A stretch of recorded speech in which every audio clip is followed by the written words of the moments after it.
There we go, recording in progress. So welcome to today's session on the EO extended family, as we chose to call it, where we're going to talk a little bit about 3 Employment Ontario programs that are a little more project-based and not necessarily the more long-term programs we sometimes think of in Employment Ontario, such as Employment Services and LBS and COJG and others. I'd like to introduce myself first. My name is Barb Glass, and I am the Executive Director of the College Sector Committee for Adult Upgrading. So the CSC, as we call it, is a support organization that helps to coordinate the delivery of LBS and academic upgrading and other access-related adult education initiatives in the province. We're also the Employment Ontario, the LBS service provider for the ACE Distance e-channel program. And then we also have some online assessment tools. That's another line of business that we engage in as well, online skills assessment tools. So I'm your facilitator for today. And I would also like to welcome Anne-Marie Cosford to the session today. Anne-Marie is my sort of co-executive director. She's the executive director of College Sector Employment Services. And today we've invited both the LBS academic upgrading participants, as well as our employment services staff and managers. And we do also have some participants today from some of the contract training departments at a couple of colleges. So welcome everyone. It's great to see so many people online today. We're up to 69 and can easily welcome and accommodate more if others join. Just going to check my to-do list for housekeeping items here at the beginning. If you did just join, please note that we are recording. And before I introduce our panelists for today, I will just say that if you would like to raise a question after each panelist has presented his or her information, there will be a Q&A session. So you can, if you'd like to note a question in the chat, then I'll keep track of it. And you can also, during the chat or during the Q&A session, you can raise your hand by using the icon in the participants list. And if you're not familiar with Zoom, you would find that at the bottom of the participants list. So at the bottom of your screen, you can hover, you can click on participants. And then if you scroll down to the bottom of the participants list, you should be able to see a raise hand feature. So between the chat and the participants list, I'll do my best to keep track of questions during each of those 3 Q&A sessions. So I'd now like to introduce our panelists and presenters for today. I'm very happy to welcome Debbie Johnson from Durham College. Debbie's the Dean for the Center of Professional and Part-Time Learning, and she'll be presenting and discussing today with us about the Skills Catalyst project that Durham has recently conducted. We also have Michael Andrews from Fleming College. Michael, you can give us a wave there. There's Michael. And Michael's the manager of academic upgrading and skills training at Fleming, and he'll be talking to us today about the Skills Advance Ontario projects that Fleming has undertaken. And we also have Melissa Marshall from Georgian College. So welcome, Melissa. And Melissa's the manager of continuing education and corporate training at Georgian. And I'm not sure if Mary, your colleague Mary Johnson, is on the line today. Melissa, I'm just going to scroll through the chat here and check. Not yet. I'll keep an eye out for Mary in case she joins as well. So without further ado, we'll get started, and I will happily turn things over to Debbie Johnson to talk to us about Skills Catalyst at Durham. So Debbie's going to share her screen, and please go right ahead. Thank you very much, Barb. Just give me 1 second to get my screen share going here. It doesn't seem to want to, so just okay. After we checked it, right? Yep. Well, I do have it on standby, and I did forget to mention and apologize because I unexpectedly have some contractors working in my house today, and so I'm trying my best to not. I'll mute if I'm not talking, but I really apologize if I have to unmute and there's any noise in the background. So there we go.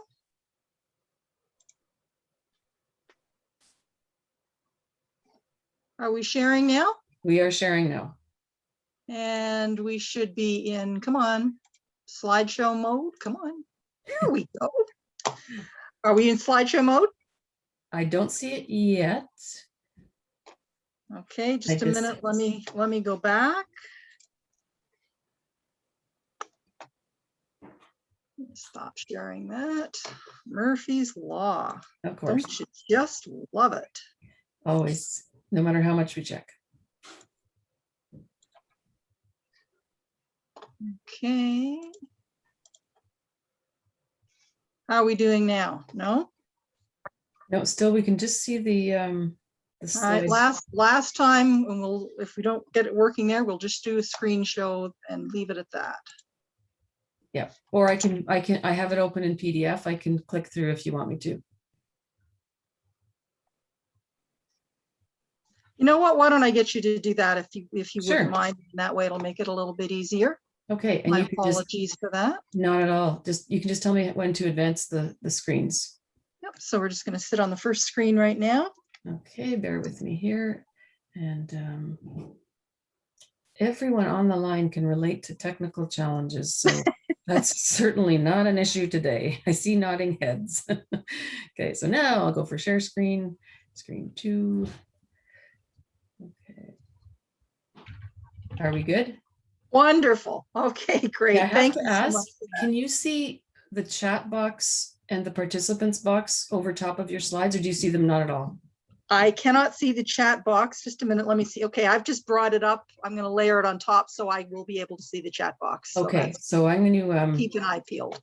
okay, I'm going to keep them on this. I'm going to move them over to my other screen here so that they're not obstructing my view of the slides. Okay.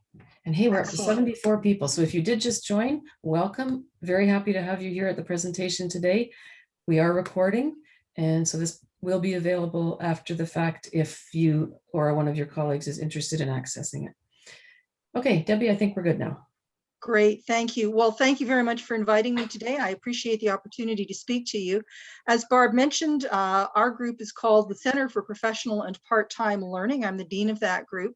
Just to tell you a little bit about who we are, our mandate is to focus on both academic and professional delivery.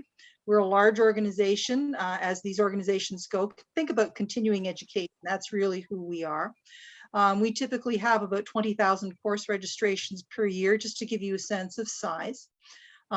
We do support full-time students who need to pick up an academic credit. Maybe they failed or maybe they want to get ahead. But our main focus is to try and support mature learners, people who are working or who are interested in reskilling to either move up in the workforce or get a new job.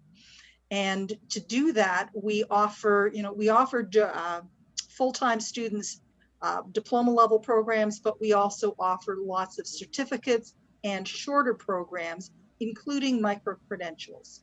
And the reason that I talk about micro-credentials is because it's particularly relevant to this topic today. The construction job site readiness program was actually developed in order to launch 2 micro-credentials that together stack up into a higher level recognition of achievement. So we'll talk a little bit about what this looks like. Can you click forward, please?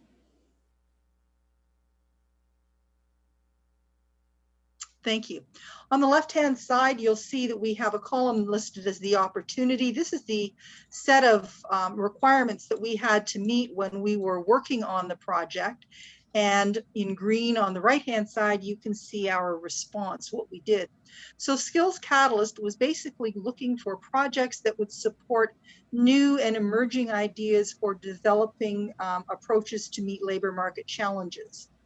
In order to do that, we had to identify a challenge and then come up with something that would go beyond just a traditional approach.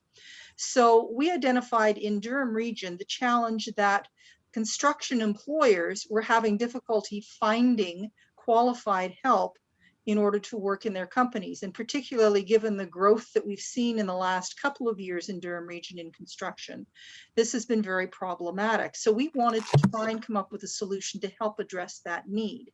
We also recognized that there was an opportunity to work with unemployed youth and provide them with new learning opportunities that they might not otherwise have had access to. So we basically combined those ideas into one solution, and in doing so came up with this project.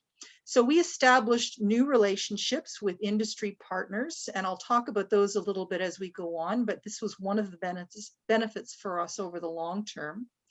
We did develop stackable micro-credentials, which might not sound too exciting right now because there's been a lot of talk lately about micro-credentials. But a year ago, we were in a very different place, and this was quite an innovative thing on its own, to have two micros that stacked up to a higher level credential. We did work with unemployed youth. Unemployed youth in the ministry's definition was individuals 16 to 29 years of age.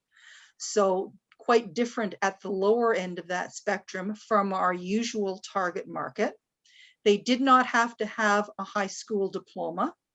And I'll talk a little bit about what the requirements were for them to come into this program. But we gave them access to a college level credential, i.e. from Durham College, not a diploma, that they otherwise financially probably would not have been able to access through the skills funding, the Skills Catalyst funding program. They got their tuition, all supplies, everything for free. So it was quite a unique opportunity. And we focused on creating an opportunity that would give them real world hands-on experience, which is a little bit more challenging to do when you're talking about a micro-credential. So we'll look at that in a minute. Go ahead and go to the next slide, please. So this is what our program actually looked like. I said it was made up of two micro-credentials. The foundations of construction, which really focused primarily on safety and fundamentals of using tools. So we wanted people to be able to go out into the workplace, into a construction site, and work in a very safe manner. That was our primary focus. Even though we're not talking about skilled tradespeople that I'm sure the construction companies would have loved to have had, we were able to provide them with individuals who knew how to meet all of the safety requirements and individuals who had the basics so that they could do some of the core tasks. Okay. We did in that first micro-credential build in a 1 week placement. It sounds short, but it was a full week, so that people would have experience, albeit short, working in an actual construction site. So they would have that hands-on real world experience. They did work in our shops and get to use the tools and build things as they would on a construction site, but it's different, as I'm sure you can appreciate, to actually be on location. So we wanted to make sure they had that opportunity. Once they finished the first micro-credential, including the placement, they could stop or they could go on and they could continue on to the second micro-credential, where they learned techniques for actually building different elements, walls and floors, stairs, and interior doors and trim. We were very pleased with the numbers that we had of people that moved through this, but before I show you those numbers, I'd like to talk to you a little bit more about the qualifications that people needed to have. So if you click to the next slide, please, Barb.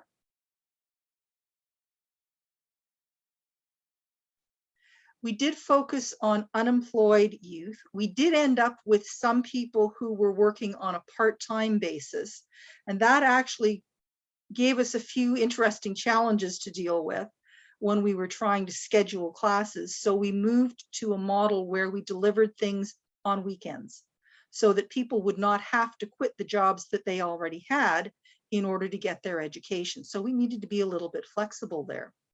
I mentioned the age range that we worked with. Our youngest student was 17 and our oldest was 29. So we did meet that range that we were targeting. A number of our students had not completed high school, but we did set a minimum for them of grade 10 English and math. We felt that was important in order to be able to be functional in the workplace. So we did set those minimum requirements. And we wanted to make sure these were people who, let's be honest, had interest in working in construction, because that was the goal of the program. They did get everything covered from soup to nuts, beginning to end. So that was really, really helpful for people, because otherwise many of these students simply would not have been able to access this program, even though it had lower educational entrance requirements. The money would have been an issue. So that's where we went with that. Now, can we go to the next slide, please? And we'll talk a little bit about how the numbers flowed when we moved through the program. Our original target, and believe me, when working with these ministry projects, targets and measures are really important. Our original target was to enroll 40 students into a hands-on, on-campus program. Then COVID hit, and that threw us into a little bit of a spin. So we had to reduce that number from 40 to 36 in order to accommodate the reduced class sizes that we would have to have given the COVID restrictions. Out of that target of 36, we hit 34. So we were very pleased with that number. And we were incredibly fortunate to have some amazing partners in our employment services group that we work with. They did a fabulous job. They screened candidates and helped us on the back end in terms of helping people with resume writing skills, job search skills, etc. So they did an absolutely amazing job, and we could not have been successful without them. So out of our 34 registrants, 24 completed the first micro-credential. Interestingly, there were a number of reasons why people didn't complete. You'll see them in that middle arrow there. A number of people decided that they didn't want to do their placement for whatever reasons, so they couldn't finish their micro-credential because they didn't have that work experience. A few people actually found jobs. That was great, so they left the program in order to pursue a job. We discovered that a couple of them actually never had an intention to finish in the first place. That was a little bit disappointing, but they got their safety training and then they went out and they got jobs, so they really hadn't intended to finish the program. And we had a couple of people, quite frankly, who just lost interest and they decided this wasn't for them. Out of those 24 completions, 23 people chose to go on to do the second micro-credential. So that was higher than we had originally anticipated. We were really happy with that. And all 23 completed the program successfully. So we were happy with those numbers, especially given the COVID environment. It presented us with some challenges, but it worked quite well. One of the things that also helped us, I talked about employment services, a remarkable help to us was Habitat for Humanity. We had worked with an industry partner who was going to a home construction company, who was going to provide placements. But when COVID hit, they decided they didn't want to do that. And we were kind of left, okay, now what do? We haven't got a placement provider. We reached out to Habitat for Humanity, and they were still doing placements. They were still bringing in volunteers. We were delighted. They already had a program in place set up to take work placement students. So we were able to integrate with that and provide those placements. So it ended up working out very well. Caused us a couple of sleepless nights, but we got there in the end. So that was the most important part. Can we go to the next slide, please? I talked earlier about the importance of metrics and measurement in any ministry project, and that certainly was the case here. We did not simply wait until the end to report on our progress. We had to provide interim reports throughout. And you can see here just a few of the metrics. There were a number more, but just a few of the metrics that we used. We made an effort to work with both qualitative and quantitative metrics rather than just numbers. So certainly our satisfaction ratings and our partner satisfaction ratings were very important, and their qualitative feedback there. We had a completion rate of 68%. We were satisfied with that given the conditions that we were working in. We've talked about the number of people, and we've talked about the underrepresented groups. That was our primary focus on unemployed youth. We were delighted that we got 5 female participants in the program. We were really pleased with that. So that was a great win as well. We were really quite tickled that we went down that path. So all in all, we were very happy with the metrics piece, and we got where we needed to be. Can we go to the next slide, please? In terms of lessons learned, there were quite a few. These are some of the bigger ones that we identified. First of all, student commitment was really interesting. This was our first time working with students that were younger and that were getting a program totally free. I would suggest that in some cases, absolutely not all, but in some cases, the level of commitment, because people had no skin in the game in terms of the financial investment, was a little bit lower. So that was something for us to keep in mind. If we do this again, we would change our proportions of numbers that we expect to move forward based on that learning. We learned that our academically weaker students, because they hadn't finished high school especially, needed not only additional help in terms of their learning, but also administrative help. When it came to navigating how to go through the paperwork to do a placement, for example, it was a little bit tricky. They had to work through that, and they needed some extra hand-holding, if you will, to move through that process. So we would accommodate that with increasing our resources a little bit more. Placements, because we worked with Habitat for Humanity, it was fabulous. I couldn't say a word bad about them. They were amazing partners to work with, but they do have a process that they must follow for placements, and we had to layer hours on top of it.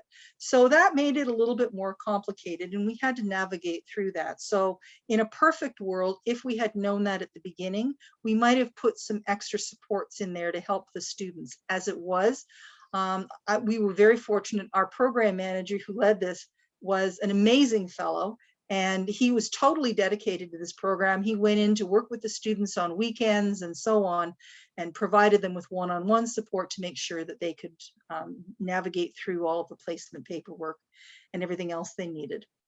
In terms of planning, I think that we could have done a better job in working with employment services from the perspective of, I think we needed to get more ahead of the game and plan out the entire project from start to finish, rather than plan the beginning and then wait a little while and then go towards the end, nearer to the finish of the program. I would have done that sooner. So that was a piece of learning. And finally, with MicroCredentials, I am a huge advocate of MicroCredentials. This worked extraordinarily well. People that only needed certain parts of the learning were able to complete those parts of the learning. I hold out very high hopes for MicroCredentials going forward. We are investing very heavily in these, and we're looking forward to it. So with that, that's my presentation. We can go to the next slide just to have the questions thing up there, and I will let you ask any questions you might want to ask. Okay, well, thank you, Debbie. I'm going to just bring myself back in here, but I will leave the screen share up for now. So that was a great overview. I learned from that. I knew myself not a whole lot about Skills Catalyst, and so I very much thank you for the information. A couple of things that resonated right off the bat were your comments about targets, because certainly most of the audience today is, are from EO funded LBS ES programs, and it's absolutely true. The targets and the metrics are what we live and die by to keep our funding, that's for sure. And I also thought it was really interesting that you were able to establish that partnership with Habitat for Humanity, especially when that wasn't part of the original intent, but wow, it sounds like it really came together, that's for sure. So I see that Darlene has a question in the chat, and her question is, she's curious to know what areas the students needed more academic support, i.e. in English, math. Can you comment on that? So yeah, definitely. Thank you for the question, Darlene. We did not teach English and math as part of this program. It was very much hands-on, but some of the pieces around the expectations of submitting projects and getting work in on time and asking questions of the instructor rather than sitting back. So it was more the mechanics of the academic environment than the subject matter itself, but it was certainly something that they needed assistance with. Okay. Thank you for that, Debbie. Next question says, where could we learn about upcoming Skills Catalyst opportunities with Durham? So great question, Valerie. It's what we're going to do. This was only a one-year funding piece. It was not multi-year, in answer to the next question. So what we're doing is we're actually breaking this out into 3 micro-credentials instead of 2. We're separating out the safety pieces. And what we're doing is, this will be a fee-for-service program, but what we've done is we've made the micro-credentials short enough that now students will be eligible for OSAP. for these micro-credentials, because there's now a different OSAP offer for micros. So we made sure that we're well under the requirements of, you know, maximum timelines and such. So funding won't be available directly from the ministry, but people can apply for OSAP and they'll still have that financial advantage. So it'll be really interesting to see what the uptick is on this in terms of interest levels.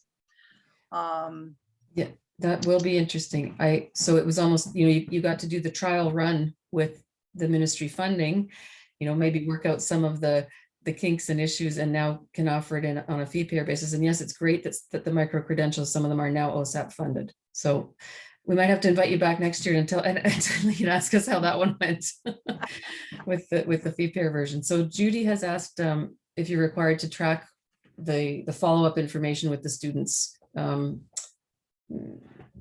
trying. They've gone back to school and so on. We're trying.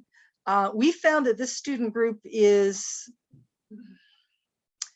they need a little bit of encouragement to reply sometimes when we're asking them for information.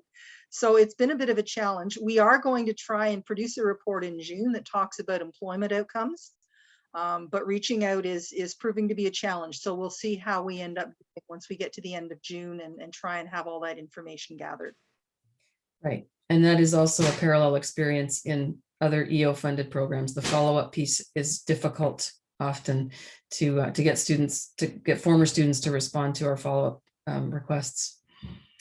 And then Paul did make ask a question about multi-year funding. So I think you've answered that already.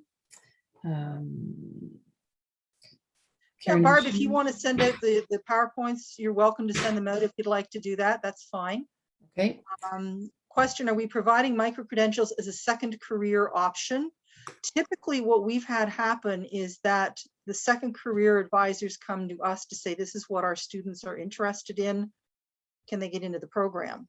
So we have not done it, us reaching out. We're hoping that they will come to us.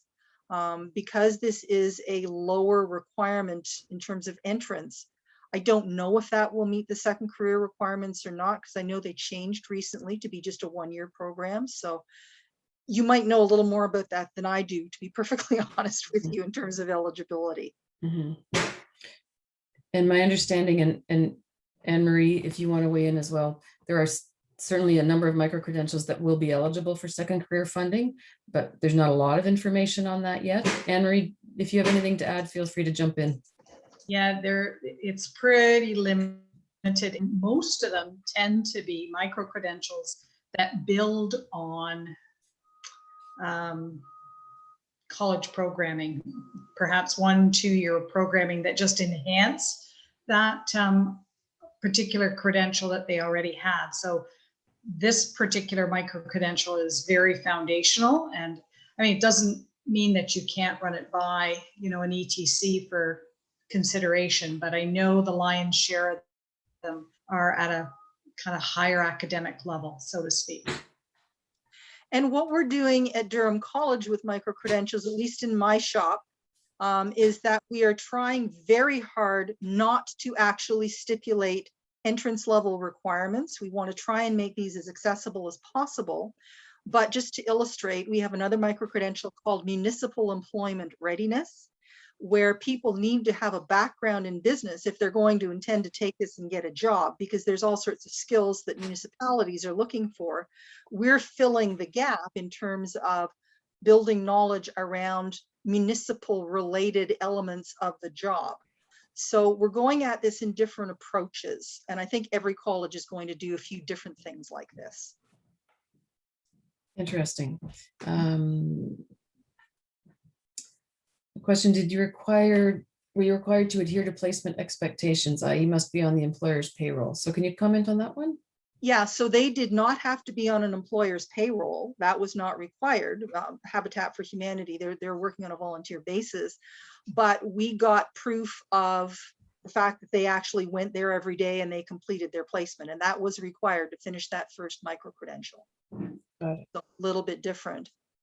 And how many participants had previously completed high school? I don't have that information off the top of my head. Would there have been any value to have integrated the ACE credits? I guess it depends on what the role is that someone is trying to achieve.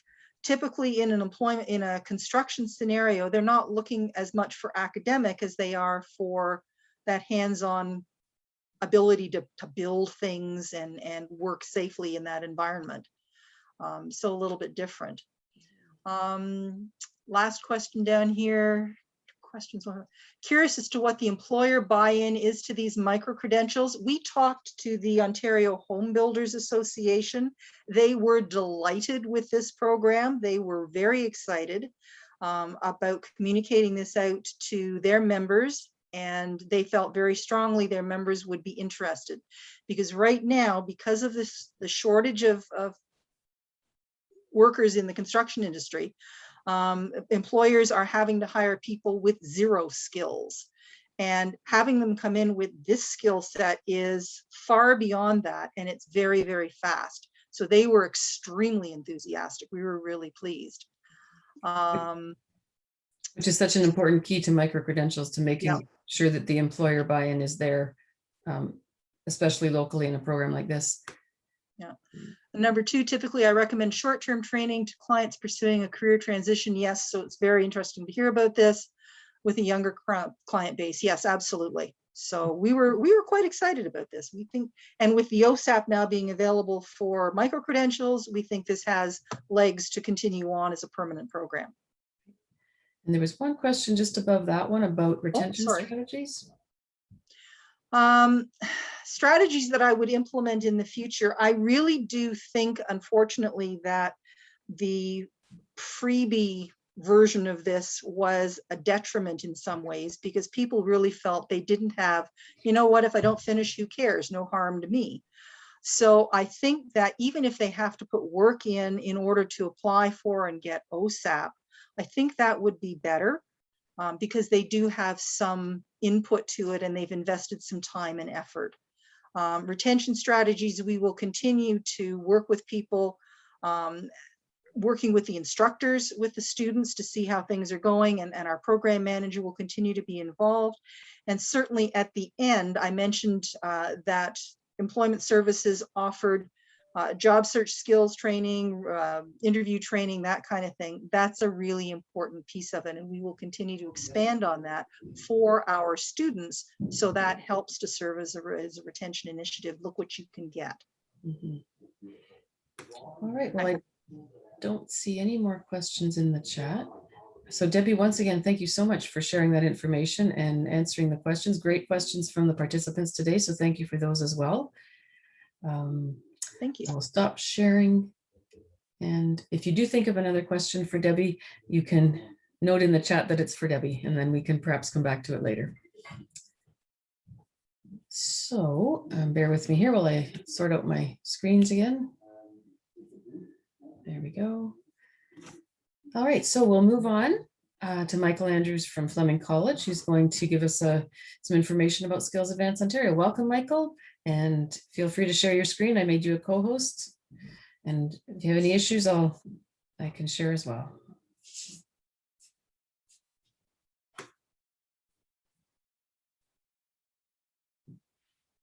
And you'll want to, yeah, we screen share was good. We just need. Yeah, I just couldn't hear me, which isn't a bad thing, really. Well,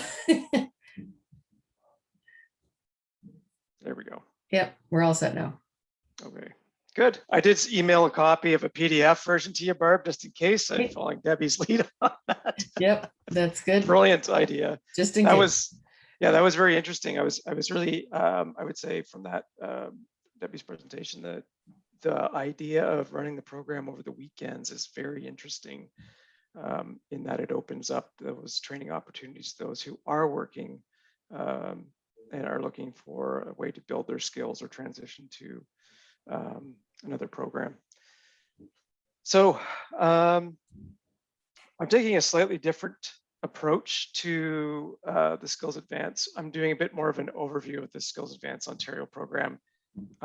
Nothing specific to what Fleming's involved with, but there'll be many people on this call, and I know a number of my colleagues are on this call, which is great because I've already invited at least one of them to jump in and correct or embellish as needed. I'm looking, I know that I've got lots of support that way. Great. And we also have a number of our college partners on the line that are part of a college consortium that 5 of us are involved in their skills advance project. So I will touch on those as we go.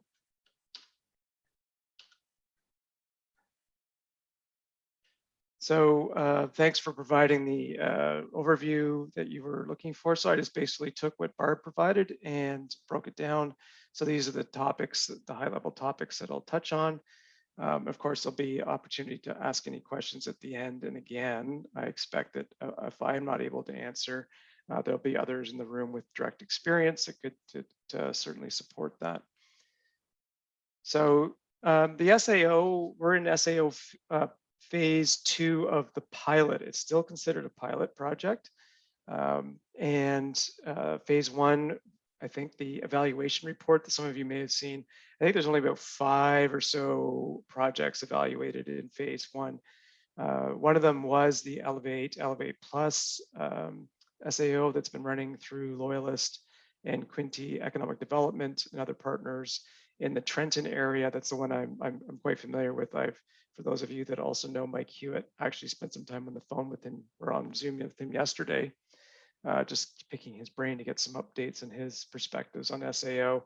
And it does, phrase he used was Wild West. So there is definitely some flexibility in this program. And those of you who've been involved with applications already know this quite well, or that what you think you're going to start with, you'll change because the process takes some time. And we did have a pandemic, which of course impacted on all of us. So I can really appreciate those outcomes, Debbie, that you were able to achieve with a Skills Catalyst project, which is kind of more of a one-off. I know that the one that was done in City of Kawartha Lakes similarly did quite well, but it was certainly a challenge. Just a high level, the work advanced model, so that's the strange advanced piece, the skills advance name. So it's about these partnerships between employers, sector, knowledge holders, and often municipalities. And in our case, certainly training institutions like colleges. Sector focus is a key piece to skills advance, and we know this is something the ministry is looking at with a lot of our training projects now, including second career, actually. So labor market partnerships, or the notion of partnerships, underlines the skills advance model. And it's really 2 or 3 prongs, certainly about connecting employers with employment and training services, which we do in EES already. So there is a lot of overlap in terms of the activities that are required. There are people on the call today that work in employment services that have been involved directly with using providing their services for skills advance projects with our college. And also, of course, the job seekers and providing them with those employment and training skills, services that they need, and connecting them with those employers. The idea behind a skills advance project is that there'll be a job at the end, or in the case of the other group that's involved, the incumbents, they will have a better retention rate or be able to advance in their with the employer that they're already working with. So those are the 3 key groups in the target audience of the SAO, including advisory tables. So this would be industry advisory tables. So the employers that are directly involved in, say, hiring, but there might be others involved. And we know that colleges are already involved with employers in terms of developing curriculum that's relevant to a particular industry sector or region. And I pulled this table from the one and only SAO report that you can get It's under roll-up reports and CAMs if you're interested in looking at it. I thought it was good to highlight what the age groups were. There's very little data available, by the way. So this is only some of the only demographic information that's available. And I'll mention some of the limitations shortly. So you can see that the majority are under 29, but there's still a very strong uptake in the 30 to 49, so mid-career group. Now, let's remember that a lot of those are likely incumbents. So I'm giving you the roll-up. They do break it down by each one of those groups. So as mentioned before, it is sector focused. I've indicated 4 of those. There are others, but I was thinking of the ones top of mind. So manufacturing is a big one. And that's very general when I say manufacturing. If you look at the ones that were done in the consortium projects, and I've got the college collaboration, the partners here on the screen, I'd like to note that it looks like Loyalists managed to get the biggest logo of the group. So congratulations on that achievement. I don't know, maybe you, I don't know if they were leaders on this, but I know Algonquin has done a ton of work leading this collaboration. And currently so is St. Lawrence with a new healthcare collaboration that we're also involved with as the Eastern Ontario College Consortium. And Sika City of Growth, the Lakes, one we were involved with recently was an agri-food and agri-food manufacturing. So not only say growing or working directly with products that are grown, but also those products that are produced, say, in or managed or manufactured in a dairy setting. So Kawartha Dairy was an employer involved in that one. We've got truck driving and hospitality. Career Edge has one in Prince Edward County, for example, called HEAT. I know that there's truck driving in Eastern Ontario, and some of these are also, originally on this slide, I had some focused groups that are target groups, including new Canadians. And currently the folks Mike Hewitt's involved with are also involved in one that targets the armed forces. So succession planning, career planning for those folks and moving them from that sector to other job opportunities. Eligibility is probably quite familiar with most Employment Ontario programs. Though again, coming back to the flexibility, not everybody in an SAO has low household income, but primarily this is the target group. And of course, they have to be a resident of Ontario. And in the case of an SAO, it's 18 plus. So not 15 or 16, 15 is ES or 16 is the skills catalyst, but 18 plus. And I haven't put every single eligibility criteria down for these. They're just the high level ones. Incumbents, somewhat similar barriers, some barriers to retention or advancement. And the last bullet point is to be noted, this is not intended as training for senior management or executives or owners. So you could have folks that are looking to be moved into a supervisory position. So that would be, they would get some communications and some leadership training, for example, as an incumbent. And employers, again, most of these are the kind of the high points for their for eligibility. Of course, they have to comply with the Employment Standards Act, have WSIB or equivalent, and we are not eligible for being involved in SAO projects. Not a surprise, I imagine. I did not include suitability.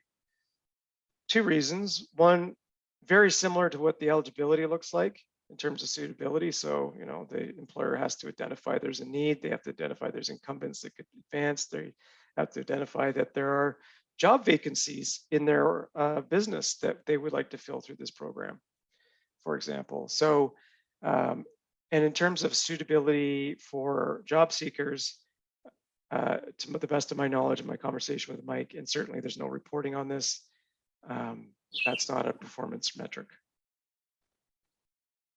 So while on the registration form, you will see a lot of the same fields as you will for employment services and academic upgrading.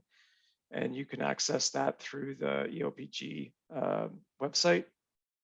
Let's go into forms. So, interrupted education, working, not working, a lot of the same level of education, all those things are there. But there's no reporting on it that's available to us at this time. I just provided a project structure that's very general in terms of what we would use at the college. So if we were, this is whether we're part of a consortium project, so not the lead, or if we are the lead, we'd still have to have a project manager with project officers that would report up to the manager. And then we have who's delivering the training. So in some cases, it is our faculty, college faculty. We actually have academic upgrading faculty, contract faculty that have been involved in 2 of our SAOs. So the Altitude, which is with Flying Colors, which is a company that refurbishes planes and jets, and also with the City of Kawartha Lakes Municipality, Employment Services Agency, and Fleming did the agri-food manufacturing SAO. So we again put together some targeted training for that one, and for the Altitude, it's math and communications and computers we've done. So all those fundamental or foundational skills are being delivered by academic upgrading faculty, which is a plus for a lot of those folks. As you can imagine, if they're barriered, they're not your typical college student, as I'll mention shortly. And we have some of these folks, the ETCs, the employment training consultants, with our employment services who are on the call today. Shout out to Val, I know you're there, and I know Nicole's on the line as well. That have been involved directly with these projects. So they work directly with those job seekers to support the moving through the program, or working with the employers, working on their employment plan, etc., including resume writing. And there's always CAMS data entry to be done, of course. So the scope and duration is quite broad. So when you look at a college consortium project, it could be 1 year, multi-year. Say it's 500 job seekers, 500 incumbents, but that's broken down across 5 institutions. And those institutions, of course, serve wider geographic areas. Fleming is in 4 counties, so we would extend a number of these opportunities to all 4 areas if relevant. They could be partial year. Typically, there'll be a full fiscal or multi-year, especially with extensions. With COVID, there was a lot of extensions because things we paused. We had to reassess, reimagine how that training gets done, change the time frame, and also the cohort size would change. So hundreds of thousands, but typically $1 million to several $1 million. These are not small projects. That's for 1 year, right? And it's pretty average for about $10,000 per job seeker participant.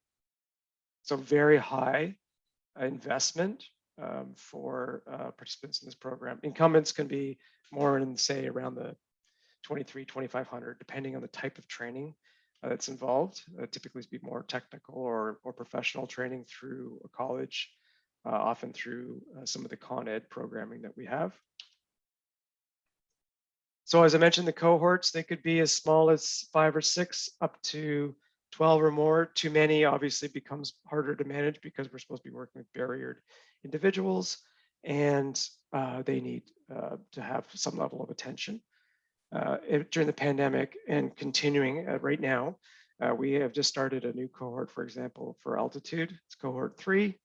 Hooray. And we're allowed 10 plus the instructor.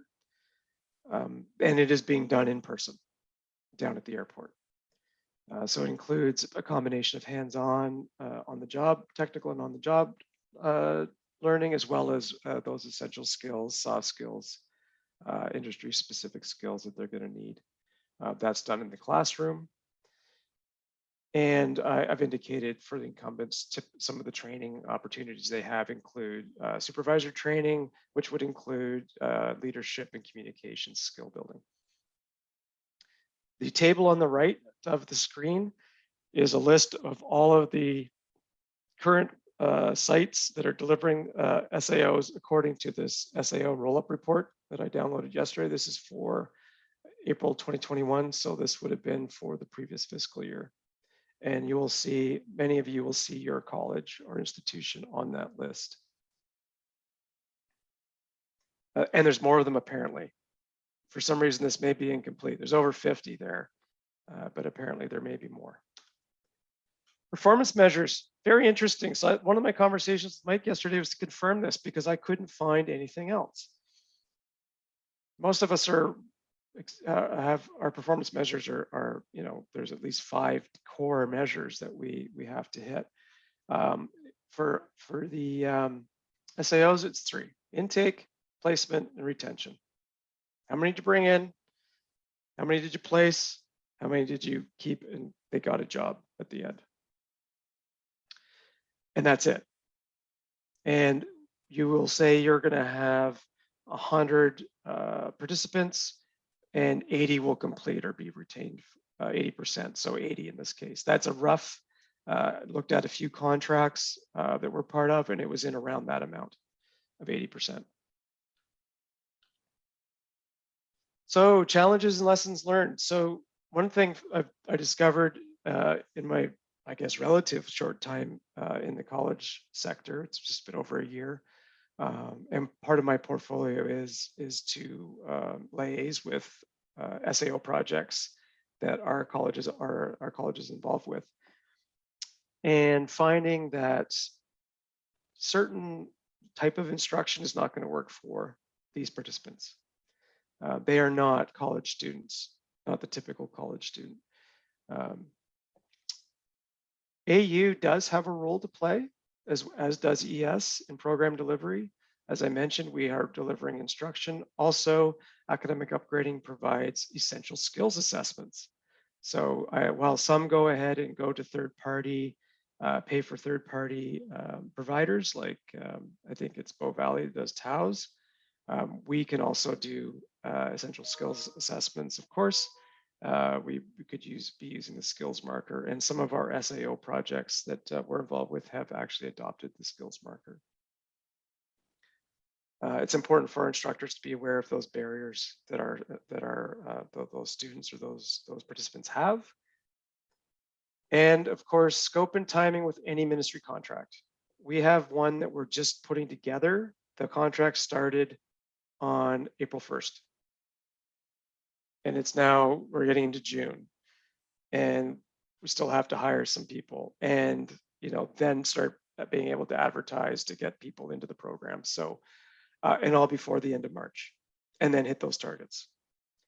And COVID, and is there a 4th wave? So there's lots of complications that can come along. So I think as we get more familiar with how these projects work, we can start getting ahead of the curve. For example, we know in the colleges, HR can be a bit of a barrier to getting, you know, things done. There's a process.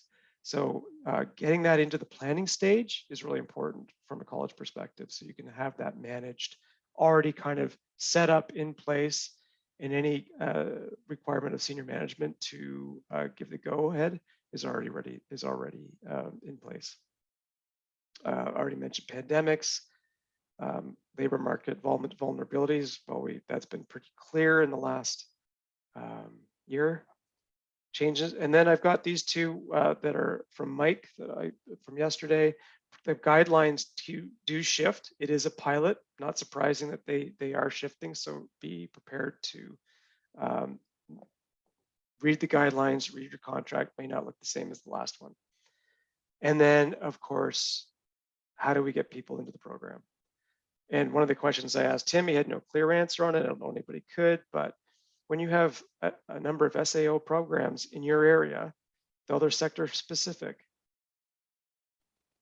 with numbers, target numbers like of 100, 125, do we start eating into intakes for other programs like our standard employment services programs?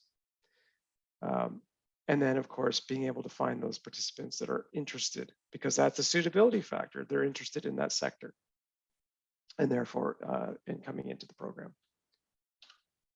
That's it. That's all I have. I see it's almost 3:30, so I'll turn it over to Barb for questions and everyone else.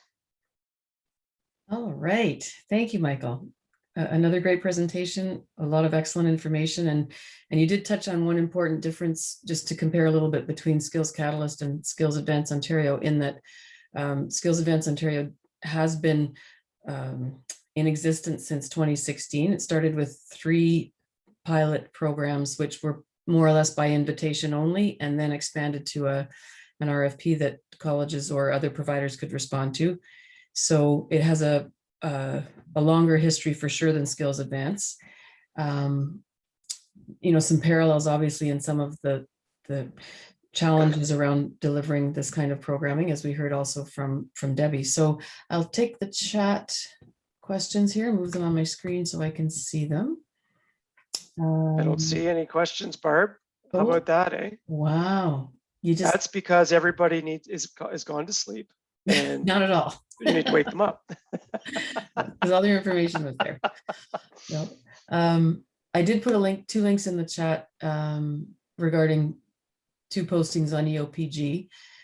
One is the pilot evaluation report from the Skills Advance Ontario pilot original projects that ran from 2016 to 18. And it's kind of interesting. As a LBS academic upgrading manager, I found it interesting to look at some of the results of the evaluation in terms of sort of comparing it to some of the metrics around LBS and AU as well. Not that it's a direct comparison. No, and they did note that the data was limited in places in that report.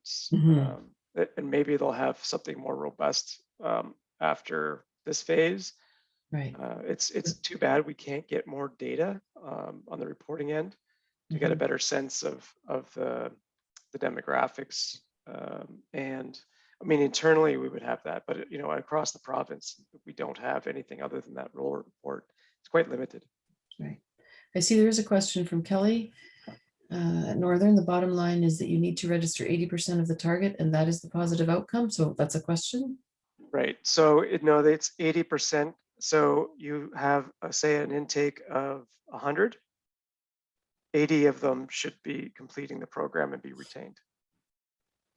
So there is that intake, placement, and then retention. So those are the 3 pieces. But when you look at a contract, typically it talks about how many people are going to complete and be in a job at the end.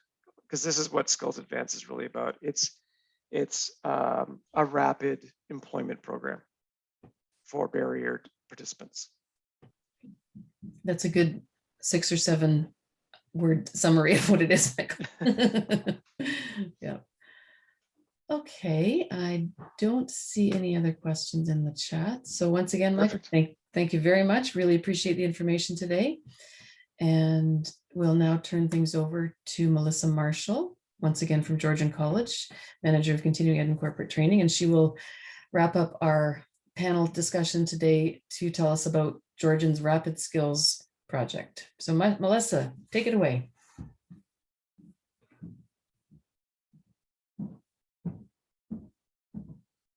And we can see your screen. That's all good. Can't hear your voice yet.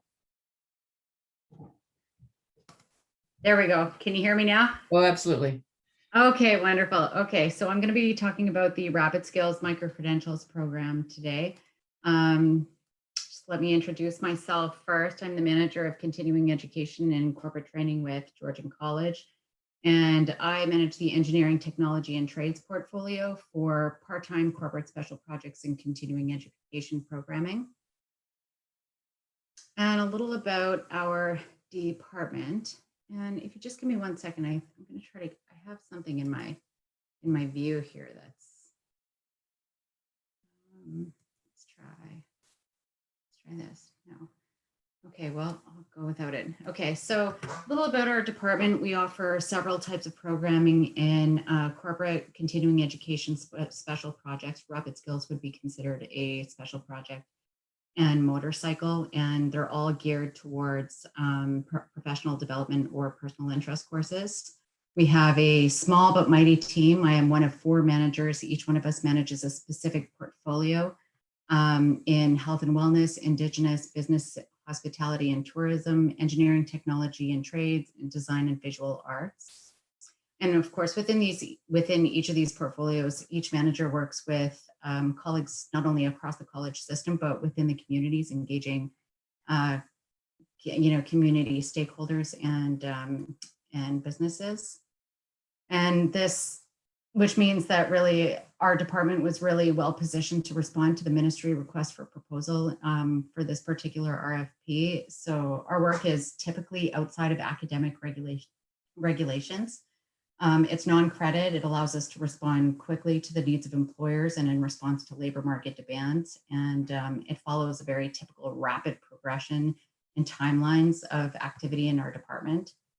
And we're typically very heavily involved in proposal writing and employer engagement and needs assessments and the development of customized programming in general. And to give you an overview of the request for proposal, the Ministry of Labor, Training and Skills Development released the RFP in December 2019, and our application was submitted in February 2020. It was developed to test the efficacy of MicroCredentials in support of the auto and advanced manufacturing sector's labor market demands. It also provided upskilling for at-risk employees of manufacturers, unemployed and underemployed individuals. And of course, the overall goal was to explore effective and innovative approaches to skills training to assist workers as part of the Government of Ontario's commitment in driving prosperity, the future of Ontario's automotive sector. So the application was framed against these 4 major pillars in mind. Each pillar here represented different timeframes over the course of a year and different stages of engagement with various community partners. At the time of the application process, it seemed like there was this perfect storm of labor shortage, demand for technical upskilling within the manufacturing sector, and an opportunity to bring the service providers all together. And when the program was proposed, I really intended to include partners that could offer expertise in each of these respective areas. And I'll tease out these pillars as we go along, but I wanted to show the main themes represented in the application process, starting with partnership development, which included community partnerships and stakeholder engagement, marketing and recruitment, including the marketing campaign and participant intake and assessment, which overlapped with the program development and delivery, engaging with our content experts and the actual program delivery.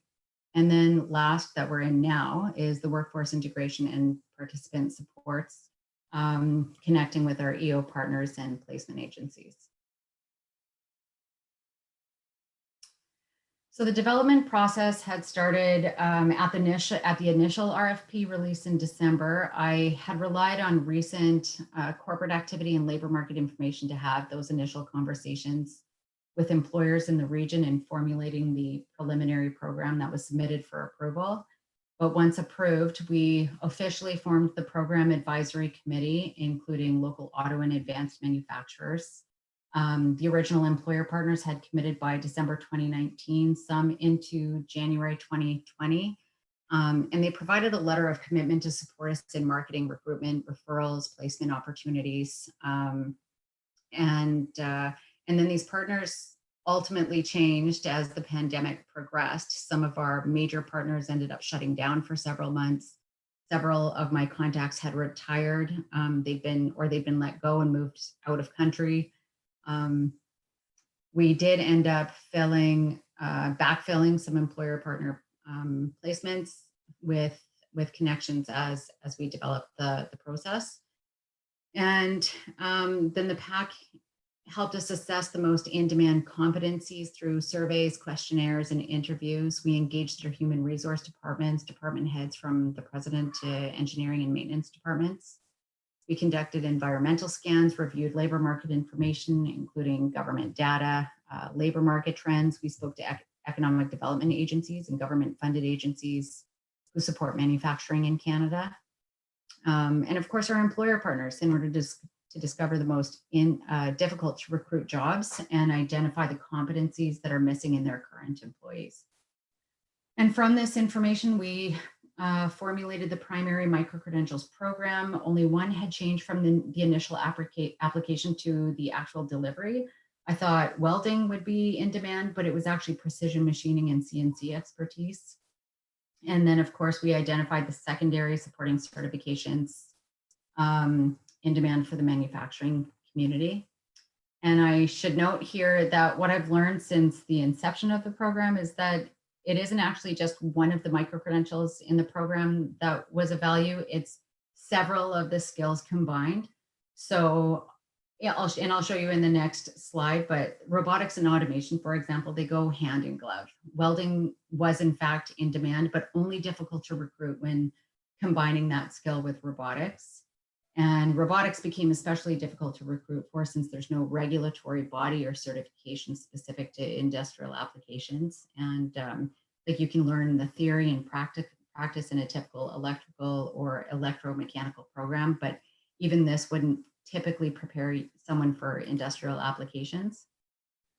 So this is what the final program curriculum looks like. The program was developed in concert with 23 employer and community stakeholders across Simcoe, Muskoka regions, with employer interest from manufacturers extending through Toronto and Peel. They were designed so that each micro-credential addressed required competencies in the workplace, but could also be assessed for credit should a participant be interested in pursuing an academic program. So they would have had to successfully complete at least 80% of the curriculum in order to apply for credit. It was also intended to be delivered in a flexible part-time format so that underemployed and at-risk employees could participate in the program. So the primary curriculum included hydraulics and pneumatics, 2 modules at 60 hours, robotics at 3 modules for 96 hours. Industrial automation was 3 modules at 96 hours. Precision machining and CNC was 4 modules at 140 hours. And the supporting certifications included working at heights, ozone depletion prevention, forklift operator, essential employability skills, electrical safety, including lockout, tagout. And all of them were taught by faculty who are experts in their respective fields and work with our department in other areas. And our marketing department created the badges that you see on the right. They were hosted on CanCred Passport upon completion. So graduates registered for a Passport account. Then we emailed them with their invitation to download their badge. Competencies are attached to the badge and can be displayed on digital resumes. They can also be added as an embedded link to resumes or posted on social media such as LinkedIn.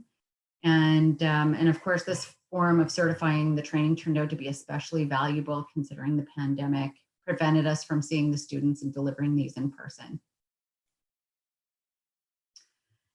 So once the framework of the overall program was set and under development, we initiated the marketing and recruitment campaign with the goal to raise awareness of the program and push engagement to the website and drive applications. This included as many social media platforms as we could afford, and Google search ads were one of the most successful, along with Facebook and then LinkedIn. We pushed the campaign through all traditional marketing channels and had our partners cross-post the information. The budget was $14,000 in the initial program launch and an additional $5,000 for mid-program, since one of the requirements of the reporting is to assess the sustainability of the program. I felt it necessary to not only continue to market its viability, but drive interest for future intakes.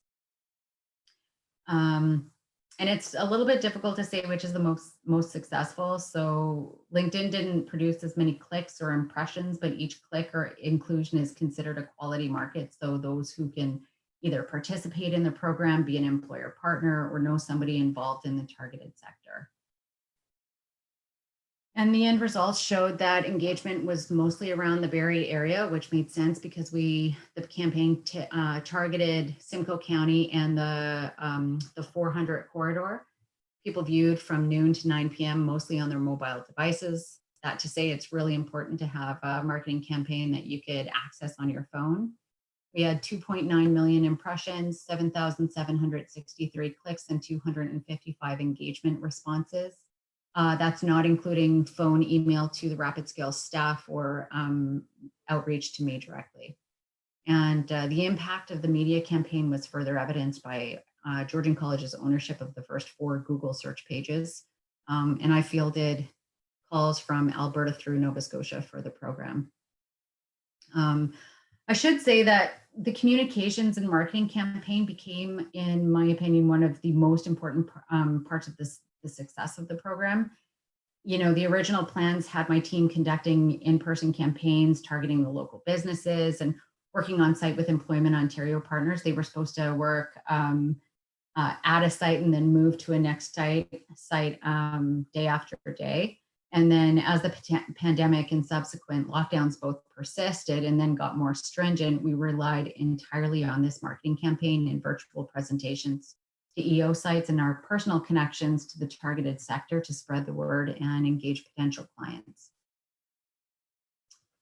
Moving on to our recruitment activity, we had 3 intake avenues. Individuals were encouraged to self-identify. If a participant was employed, they needed to go through their employer for a referral in order to meet eligibility guidelines to be assessed as at risk of being laid off. All unemployed referrals had to come through Employment Ontario sites, and employers were able to refer their current employees who are considered to be at risk of being laid off due to market disruption. And we made up our own frame of reference for this. We deemed this to include a time frame of 2 years being high risk and 5 years of being lower risk, but still eligible. And this was because one of the challenges was that the definition wasn't clear in the guidelines. So we had to frame this ourselves.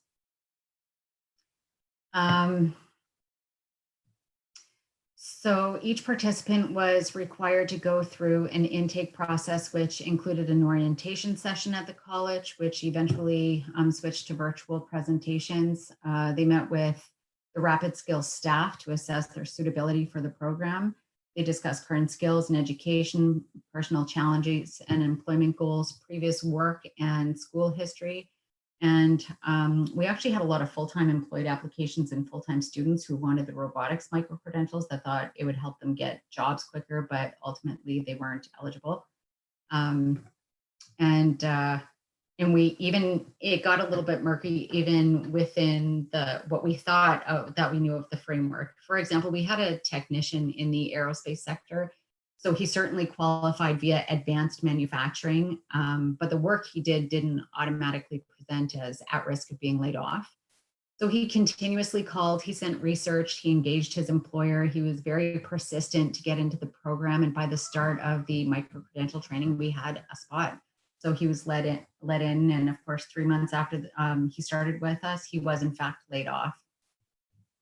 And a few quick notes about the program enrollment. We hit 95% of program capacity by the start of each micro-credential.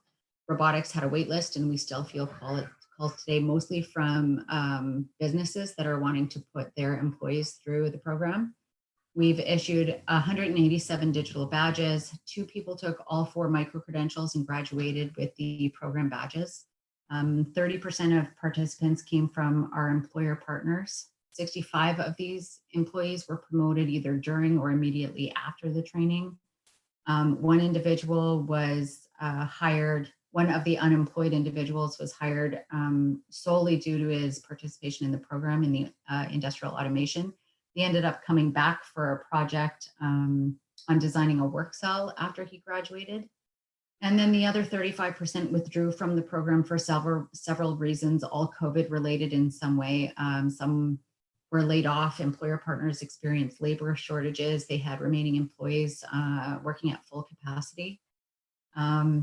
55% of the unemployed group have secured employment, and the remaining unemployed groups are being referred back to their original EO referrals. And we're working with the underemployed groups to secure placements. I would be remiss not to talk about the COVID challenges, I think. Let me say there were a lot of COVID-related challenges. All of the marketing, recruitment, meetings and assessments, administration went virtual almost immediately, I would say. I hired my staff immediately and conducted interviews online. We originally developed the curriculum assuming that we would be back on site because we didn't at the time see any way to deliver technical training in a remote environment. So eventually faculty had converted almost 70% of the contact to online, synchronous and asynchronous programming. This is where we saw most of the student related challenges. So internet challenges, technology, not, their environment not being conducive to online learning, a lot of people with childcare issues. So we have one example of a gentleman who worked in, or who took the precision machining MicroCredential, and he was doing really well until we had to switch the CNC to a simulation software. He lived in an area with no connection. He didn't have a computer. We eventually loaned a laptop that could run the simulation software, but he still had to drive to Georgian parking lot to get a signal. And the individual ended up dropping out. But the ministry did approve our request for purchases to support social distancing requirements in online learning, including teach pendants and PC cables for the robotics MicroCredential, a NewMate 200, which is a pneumatic training device to practice real world applications, and PLC Logix 5000 software. And I just want to mention how cool this was around the teach pendants. So if you envision a manufacturing plant floor, associates using like the gaming-like controller to program and troubleshoot applications, we were able to replicate that robotic cell with these teach pendants and the PC cables. So we bought 3 of each and connected them to the Georgian College computers. So while we originally had 8 actual physical robots, this created 11 stations. And we were able to accommodate the social distancing. And of course, we'll be able to use these in the delivery of the MicroCredentials in the future, allowing us to have 3 mobile robotic simulators. And this is my last and probably saddest point here, is that women are particularly affected by these COVID challenges. So women made up 14% of all rapid skills enrollment, and 100% of them experience COVID-related challenges and experience direct cause of job loss or lack of job opportunities. We had the #1 issue, of course, was accessing childcare for training or during employment. They were directly impacted by COVID restrictions around travel and quarantine. They took on primary caregiver responsibilities, restricting their ability to apply or stay in the roles that they were offered. I have one example of a theater manager. She came in with no technical background at all. She took all 4 of our MicroCredentials and was the absolute star of the program. She was #1 in her class across all 4, and she can't even apply for employment in the manufacturing sector because she doesn't have access to proper child care. On top of that, of course, her daughter got sick, and even a cough or a fever would prohibit her daughter from accessing health care in this environment. So where we are now, we're currently supporting graduates with job search, resume writing, and introductions to employer partners or placement agencies. We actually have one placement agency who had signed on as a partner at the start of the program and works in the manufacturing sector. We're handing off unemployed client group to the original EO referral where no immediate position is identified, and of course, all of the reporting that's required. So that's all I have. I'm going to end my slideshow, and if anybody has any questions, I'm happy to answer. Okay, thank you, Melissa. I'll just get myself back online here as well. Well, Melissa, many thanks for that overview. You touched on a lot of important points, and I think that now that we've heard from all 3 presenters, we can see both some parallels in some of aspects of the programming, and obviously some differences. I'm just checking the chat if there's any questions for Melissa about rapid skills. We do have a few minutes left and can certainly address those questions. And in the meantime, I'll make a few kind of concluding comments while people get their thoughts together and possibly enter something in the chat. So to summarize a little bit, it appears from our information today that both Skills Catalyst and Rapid Skills really have a micro-credential focus. And that's not surprising because micro-credentials are are desirable and there's a lot of interest in them internationally right now, not in any way just around our areas. Michael, I see you have your hand up. Yes, thank you. Thanks, Melissa. That was, I find this whole subject to be still one that's still really new and interesting and exciting for a lot of us that are all colleges, I think, are working on these right now as something to add to our mix of training offerings. And one of the things that keeps cropping up, and I'm just wondering how this worked for your project, is around the notion of transportability and validation of those badges, of those micro-credentials. So if I had the micro-credentials, how they would be perceived and received outside of, say, the Georgian catchment area, and the employers that helped inform the development and validation of those micro-credentials. That's a good question, and one we're really still working at Georgian College. And I think we've come to the conclusion that until micro-credentials are an acceptable form of certifications, then it's going to be difficult to have them viewed as, how should I say, as at the same quality as an academic credit. And so we really tried to align the program with as many academic learning outcomes. And of course, micro-credentials are different because we really focus on the competencies. So we had to work very hard with our employer partners to pull out, not only pull out the competencies, but identify the learning outcomes. So we had to satisfy both the job prospects and the academic requirements, and kind of settle somewhere in the middle for that quality piece. And I mean, but again, ultimately, I think it's a matter of, and this is also another reason I spent so much money on marketing, is that, you know, unless people know what you're doing and why you're doing it, I think the value isn't going to be there. So Simcoe County has, we have a very active manufacturing community. Our, like, the economic development, the Simcoe County Economic Development Office, they're also very active, and you know, they get a national spotlight. So engaging with organizations like that, and then of course the manufacturing community, that that was also really important to get their buy-in. And outside of that, I think it's just continuing to move forward. So Rapid Skills was Georgian's first attempt at micro-credentialing, and we've learned a lot since then. So I'll hand it off to the next baton. Yeah. All right, thank you. And there's another question in the chat. A few thank yous to people that are signing off. So you're very welcome. If you have to leave now, totally understand. Glad you could join us. Christina asked, was there any cost associated with Rapid Skills for the participants? There wasn't.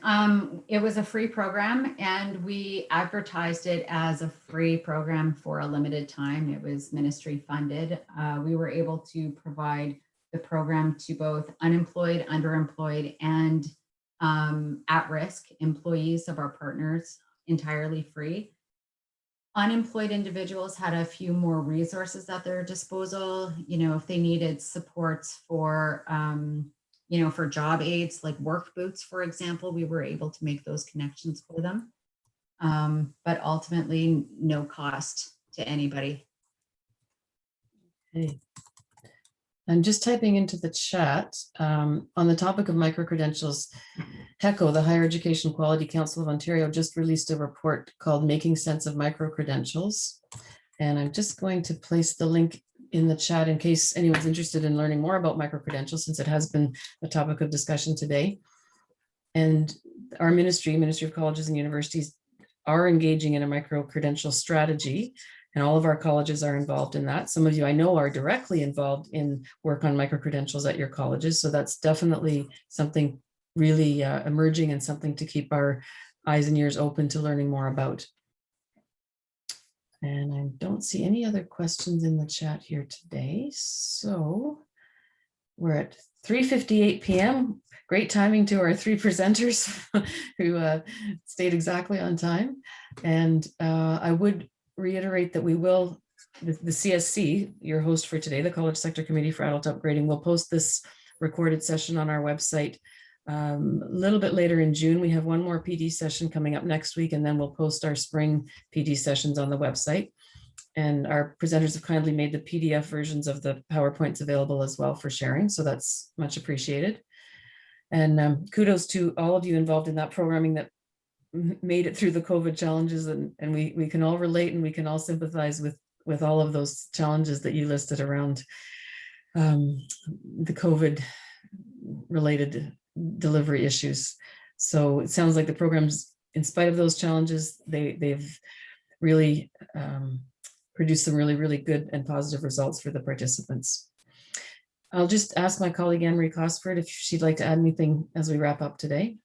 Just a thank you, Barb, for inviting the CSIS network and for one big EO family. I put that in the chat. It was just really helpful to learn a little bit about how these three programs link back into ES as well as LBS, and how those partnerships have started and how they'll, I'm sure, will continue to grow. So, and that was really our goal as we talked through, you know, the importance of ensuring that all the family members in the EO big family learn a little bit more about some of those extended outside of the what we know as those core ES and LBS EO programs. So thanks very much, Barb, for inviting us.